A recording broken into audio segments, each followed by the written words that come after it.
ہم ایک اہم موضوع پر کچھ سیکھیں گے. میں تھوڑا سا تمثیل دے کر پھر کلام مقدس کی ان آیات کو جو خدا کا زندہ مؤثر کلام ہے، جو بند اور گودے میں سے ہو کر گزر جاتا ہے، جو خیالوں اور ارادوں کو جانچتا ہے، اور وہ کلام جو زندگی کو بناتا اور سنوارتا ہے اور گھریوں کو اٹھا کھڑا کرتا ہے.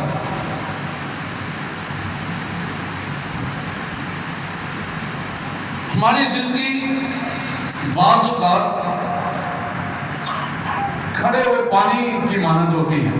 ٹھہرا ہوا جو پانی ہوتا ہے اس کی مانند ہے. اگر آپ نے دیکھا ہو کہ جس طرح پانی ٹھہرا رہتا ہے تو آہستہ آہستہ دن بہ دن اس ٹھہرے ہوئے پانی سے بدبو آنا شروع ہوتی ہے، اور اس کے ساتھ ساتھ ایک وقت ایسا بھی آتا ہے کہ اس پانی پر ہری ہری کائی بھی آنا شروع ہو جاتی ہے. پھر اس سے پتہ چلنا شروع ہو جاتا ہے کہ چند ہی دنوں میں یہ پانی سوکھ بھی جائے گا اور اس پانی کا نام و نشان ٹوٹلی طور پر ختم ہو جائے گا. اور شاید کسی کو یاد بھی نہ ہو کہ یہاں پر پانی کھڑا تھا. وہ پانی مکمل طور پر ختم ہو گیا ہے، اور کئی دفعہ اس کے گہرے نقوش بھی رہ جاتے ہیں، نقش اس کا نشان رہ جاتے ہیں. اسی طرح دوسرا پہلو جو ہے ہماری زندگی کا، وہ اس پانی کی مانند رواں دواں ہے.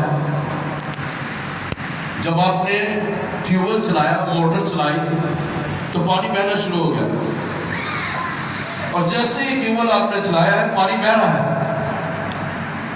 اور وہ پانی جو ہے وہ کھارے میں سے ہوتا ہوا کھیتوں کو سیراب کرتا جاتا ہے.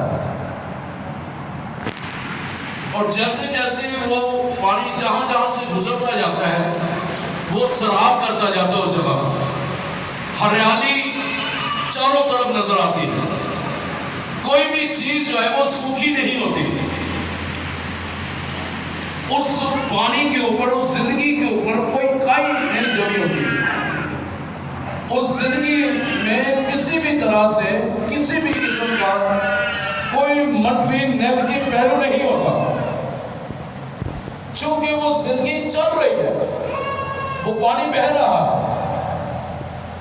جو ہی آپ نے وہ ٹیوب ویل بند کیا ہے تو پانی آہستہ آہستہ بہنا بند ہونا شروع ہو جائے گا. پھر ایک جگہ پر پانی کھڑا ہو جائے گا جہاں پر شاید تھوڑی سی ڈھگائی ہے، وہاں پر وہ پانی جو ہے وہ ٹھہر جائے گا، لیکن وہ صاف اور شفاف ہوگا. لیکن ایک وقت آئے گا پھر اس پر بھی وہ دوبارہ وہ اسی طرح کائی آنا شروع ہو جائے گی، وہ پانی کی رنگت تبدیل ہونا شروع ہو جائے گی. اسی طرح میرے عزیزو، میری اور آپ کی زندگی میں دو طرح سے ہماری زندگی میں پہلو پائے جاتے ہیں. آج ہم کلام مقدس میں سے سیکھیں گے کہ لائف پروڈیوس لائف، زندگی کو بڑھاتی ہے یا زندگی کو جنم دیتی ہے، یا زندگی جو ہے زندگی کو آگے بڑھنے کا ایک موقع فراہم کرتی ہے. And now we will see کہ what is life and simple life and fruitful life. سادہ زندگی اور پھلدار زندگی کیا ہے؟ جیسے لائف پروڈیوس لائف، زندگی کو جنم دیتی ہے، یہ زندگی کو آگے بڑھنے کا فضل عطا کرتی ہے. آئیے میرے ساتھ دیکھیں کلام قدس میں، جن کے پاس کلام قدس ہے وہ نکالیں. پیدائش کی کتاب اس کا پہلا باب، اس کی 27ویں اور 28ویں آیت میں ہم غور کریں.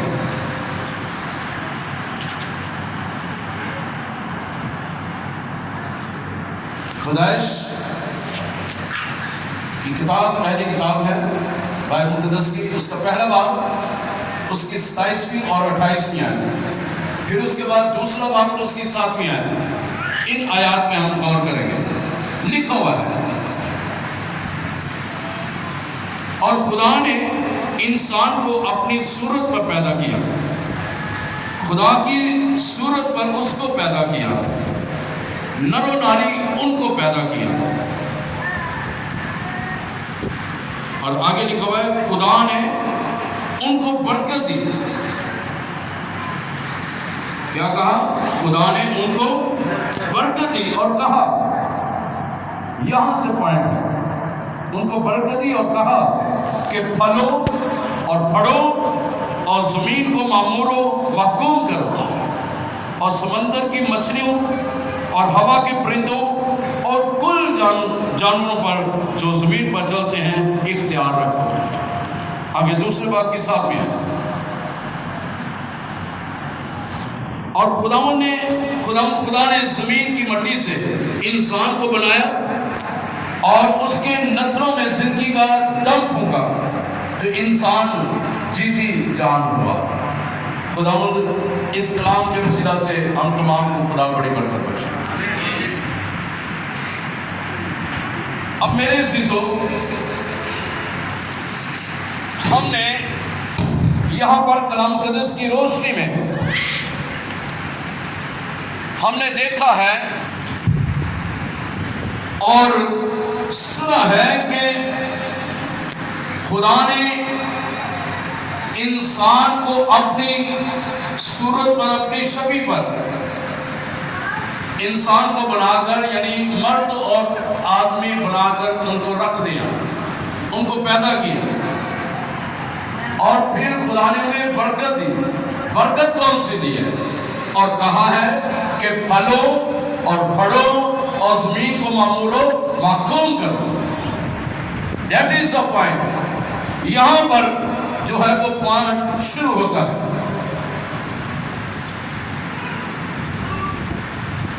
اب یہاں پر ایک اور میں ایگزامپل دے کر اس کو آگے بڑھاتا ہوں. میں نے چند دن پہلے ایک ڈاکومنٹری مووی دیکھی، اور وہ مووی اس طرح کی تھی کہ ایک شخص تھا،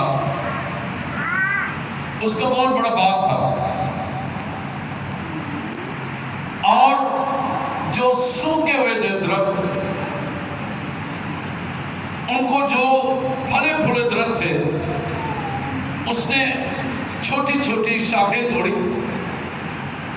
توڑ کر ان کو قلم کی طرح آگے سے بنایا، اور جو سوکھ گیا ہوا تھا اس کے تنے پر اس نے چاقو سے چیر لگایا، اور چیر لگا کر اس نے جو قلم بنائی تھی اس کو اس کے اندر لگا دیا، اور پھر اس کے جگہ ٹیپ لگا دی. اسے پیوند کاری کہتے ہیں. اس نے پیوند کاری کی، اس پورے باغ کی اس نے پیوند کاری اس طرح کی.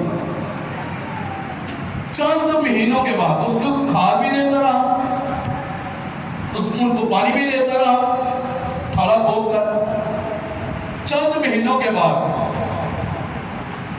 وہ جو پیوند کاری کی گئی تھی سوکھے درخت کے ساتھ، وہ اس کے ساتھ ایک ٹہنی وہ نکلی ہے، اور پھر اس نے دیکھا کہ آگے گیا. پھر اس کے بعد اس نے دیکھا چند مہینوں کے بعد کہ وہ تھوڑی سی شاخ بڑی ہوئی ہے، اس کے ساتھ پتے آنا شروع ہو گئے. اسی طرح زندگی میں بھی میری اور آپ کی زندگی میں پیوند کاری خدا کے کلام سے ہونا ضروری ہے. جب میری اور آپ کی زندگی میں کلام کی قدرت کے وسیلہ سے، کلام کی وسیلہ سے وہ پیوند کاری نہیں ہوگی، وہ کلام میری اور آپ کی زندگی میں وہ جڑ نہیں پکڑے گا، تو وہ ہم ایک تن و درخت نہیں بن سکتے، پھر پھل پیدا نہیں ہو سکتا. اس کے لیے ہمیں جڑے رہنا ضروری ہے. اب اس شخص نے کیا کیا؟ اس درخت کو چھیلا اور جو قلم بنائی تھی اس کو اس کے ساتھ اندر جو لگا دیا اور ساتھ ٹیپ لگا دی تاکہ ہوا کے ساتھ وہ نکل نہ جائے، کوئی آ کر نکال نہ دے اس کو.